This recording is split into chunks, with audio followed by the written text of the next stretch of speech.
दोस्तों, मैं अधिवक्ता स्वाति जैन जूडिस लीगल एसोसिएट में आपका एक बार फिर से स्वागत करती हूँ। आज मैं बात करने जा रही हूँ मेंटेनेंस के केस को लेकर, जिसमें माननीय सर्वोच्च न्यायालय के द्वारा पत्नी का 2 करोड़ रुपए मेंटेनेंस तय किया गया और ये आदेश दिया गया कि पत्नी को 2 करोड़ रुपए मेंटेनेंस के तौर पर पति को देना ही होंगे। आज हम इसी पर बात करेंगे कि आखिर माननीय सर्वोच्च न्यायालय के द्वारा ये आदेश दिया गया तो क्या पत्नी को इतना मेंटेनेंस देना होगा, क्योंकि जनरली पतियों को ये शिकायत होती है कि चाहे पत्नी कुछ भी कर ले, उसी की सुनी जाती है, उसी की के आधार पर हमें मेंटेनेंस देना होता है। लेकिन इस हद तक मेंटेनेंस देना होता है, अब सवाल ये आता है। तो अब हम ये बात करते हैं कि इस केस में परिस्थितियां क्या थी। तो इस केस की परिस्थितियां कुछ ऐसी थी कि 2015 में पति पत्नी का विवाह होता है और 2016 तक, मतलब सिर्फ 1 साल ही दोनों का विवाह किसी भी प्रकार से खींचतान कर चल पाए और 2016 में दोनों न्यायालय पहुंच गए तलाक लेने। अब तलाक लेने पहुंचते हैं तो नेचुरल है कि पत्नी के द्वारा एलिगेशंस लगाना 498 ए डीबी और डीबी में सेक्शन 12 और 23 ये नॉर्मल है पत्नी के द्वारा लगाना। अब यहाँ पर ट्रायल के दौरान ये आदेश दिया गया कि पति को पत्नी को इतना मेंटेनेंस देना होगा, लेकिन उसके बाद भी पति के द्वारा मेंटेनेंस नहीं दिया गया। पत्नी के द्वारा दिल्ली हाई कोर्ट में एक अपील लगाई गई कि ट्रायल कोर्ट से मेंटेनेंस का आदेश होने के बाद भी पति के द्वारा मेंटेनेंस नहीं दिया जा रहा। इस प्रकार काफी समय चला, लेकिन हाई कोर्ट के द्वारा भी जब अपील सुनी गई और हाई कोर्ट में इस अपील का आदेश दिया गया कि पति को 20% पत्नी को देना होगा। दोनों इस आदेश से कहीं ना कहीं असंतुष्ट थे कि महिला सिर्फ 20% लेने को तैयार नहीं थी और पति 20% भी क्यों दूं, इस बात के लिए तैयार नहीं था। तो दोनों के बीच में कहीं ना कहीं फिर भी अभी एक आर्गुमेंट या एक विवाद का कारण था। तब दोनों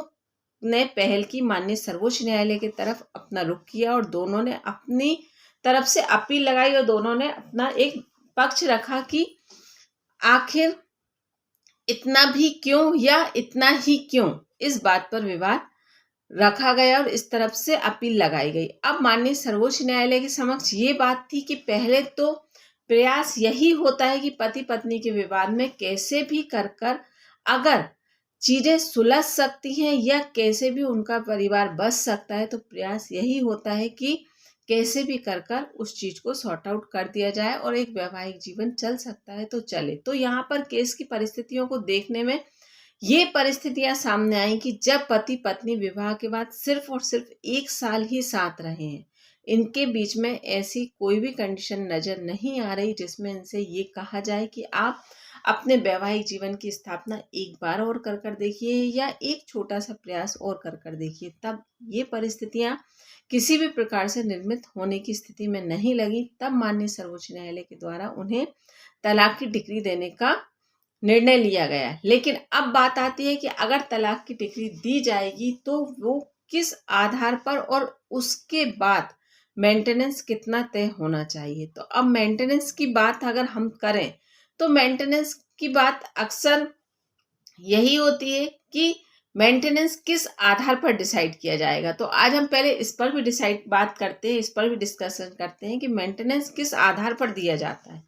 तो जनरली आप जब भी मेंटेनेंस की बात करते हैं तो ये सबसे बड़ा लैंडमार्क जजमेंट है रजनीश वर्सेस नेहा का, जिसमें कुछ तथ्य माननीय सर्वोच्च न्यायालय के द्वारा पहली बार ये स्पष्ट कर दिए थे कि अगर पत्नी को मेंटेनेंस दिया जाएगा तो ट्रायल कोर्ट फैमिली और सेशन कोर्ट के द्वारा इस आधार पर ही पत्नी को मेंटेनेंस दिया जाएगा। अब वो आधार क्या थे, तो वो आधार सबसे पहला आधार होता है कि पति मतलब दोनों पार्टियों के स्टेटस पर डिपेंड करता है और मेन अगर हम कहें तो पति के स्टेटस पर डिपेंड करता है, क्योंकि पति जिस तरह की लाइफस्टाइल जीता है उसकी पत्नी को भी उसी तरह की लाइफस्टाइल जीने का पूर्ण अधिकार होता है। तो यहाँ पर सबसे पहले यही चीज देखनी होगी कि पति की लाइफस्टाइल क्या है या पति की अर्निंग क्या है। अर्निंग लाइफस्टाइल पहला पॉइंट, लेकिन अर्निंग और अर्निंग होगी तो नेचुरल है कि उस हिसाब से लाइफ स्टाइल होगी। लेकिन अब बात आती है सिर्फ अर्निंग क्या पति अपने लिए ही करता है, उसके अपने किसी भी प्रकार से कोई खर्च नहीं होते, तो इसके साथ माननीय सर्वोच्च न्यायालय ने रजनीश वर्सेस नेहा के केस में स्पष्ट कहा कि पति के व्यय कितने हैं, मतलब उसके खर्च कितने हैं, क्योंकि नेचुरल है कि माता पिता, अनमैरिड भाई बहन या उस पर डिपेंड भाई बहन या कोई भी ऐसा रिश्ता जो उस पर आश्रित है, मतलब अगर बच्चे हैं और बच्चे उसके साथ हैं तो उन सारी चीज़ों को देखकर ही पत्नी का मेंटेनेंस तय किया जाएगा, क्योंकि नेचुरली बुजुर्ग माता पिता होंगे तो उनका भी खर्च उस हिसाब से होगा। तो ये सारी चीज़ों को देखकर ही मेंटेनेंस का निर्धारण किया जाएगा। अब बात आती है कि इन दो अगला पॉइंट की आखिर तलाक किस आधार पर ले रहे हैं। अगर यहाँ पर पत्नी सैक्रिफाइसेस करती चली आ रही है, पत्नी की तरफ से किसी भी प्रकार का कोई भी विवाद नहीं है, यहाँ पर पति अपनी मनमानी कर रहा है, पति के द्वारा पत्नी को घर से निकाला जा रहा है या वो अपनी पत्नी को साथ रखने के लिए तैयार नहीं है, तो ये सारी परिस्थितियां भी देखनी होंगी। मतलब अगर इसमें हम ये कहें कि वैवाहिक जीवन की जो ज़रूरतें या जो मांग होती है वो किसकी तरफ से पूरी नहीं की जा रही है, तो उस हिसाब से ये मेंटेनेंस का निर्धारण होगा। क्योंकि हो सकता है कि पत्नी विवाद कर कर खुद जाकर कहीं और रहने लगी, या पत्नी एडल्ट्री में है, या वो दूसरा विवाह करना चाह रही है, या वो बिना किसी कारण के अपने पति के साथ रहने के लिए तैयार नहीं है। तो ये सारी परिस्थितियां भी आपको मेंटेनेंस का निर्धारण करते समय देखना होगी।